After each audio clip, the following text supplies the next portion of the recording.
உலக அளவுல மக்கள் எல்லாருமே ரொம்பவே விரும்பி பார்க்குற படம்னா அது அவெஞ்சர்ஸ்.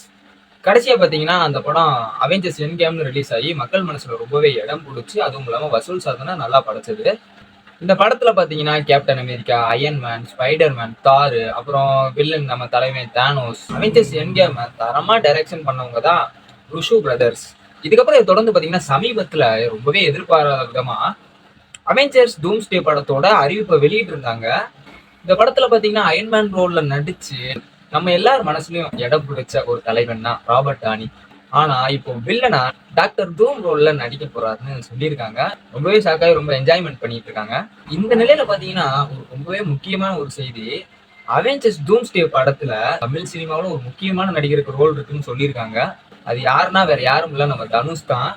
இது தனுஷோட ரசிகர்களுக்கு மட்டும் இல்ல, தமிழ் சினிமாவில் இருக்க எல்லா ஃபேன்ஸுக்கும் பாத்தீங்கன்னா ஒரு சர்ப்ரைஸா தான் அமைஞ்சிருக்கு இந்த விஷயம். தனுஷ் பாத்தீங்கன்னா ஆல்ரெடி ஹாலிவுட்ல நடிச்சிருக்காரு. த கிரேமேன்ற படத்துல பாத்தீங்கன்னா ருசு பிரதர்ஸோட சேர்ந்து அவர் இணைஞ்சு எல்லாம் பண்ணியிருப்பாப்படி.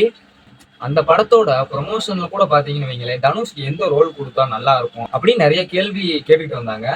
இதுல இருந்து நம்மளுக்கு என்ன தெரியுதுன்னா, ருஷு பிரதர்ஸ் டைரக்ஷன்ல அவெஞ்சர்ஸ் டூம்ஸ்டே படத்துல தனுஷ் நடிக்க அதிக வாய்ப்பு இருக்குன்னு சொல்லியிருக்காங்க. கண்டிப்பா நடிச்சா உண்மையானவே வேற லெவல்ல இருக்கும். தமிழ் சினிமாவுக்கே பாத்தீங்கன்னா ஒரு பெரிய கொண்டாட்டமா இருக்கும். தனுஷ் மார்வல்ல வந்தா நல்லா இருக்குமா நல்லா இருக்காதாங்க நீங்க கமெண்ட்ல சொல்லுங்க. தொடர்ந்து நம்ம வீடியோ வாட்ச் பண்ணிக்கிட்டே இருங்க. நம்ம வீடியோ பிடிச்சிருந்தா லைக் பண்ணுங்க, மறக்காம ஷேர் பண்ணுங்க. நம்ம சேனலை சப்ஸ்கிரைப் பண்ணுங்க. டாடா, பாய் பாய். அடுத்த வீடியோ உங்களை சந்திக்கிறேன்.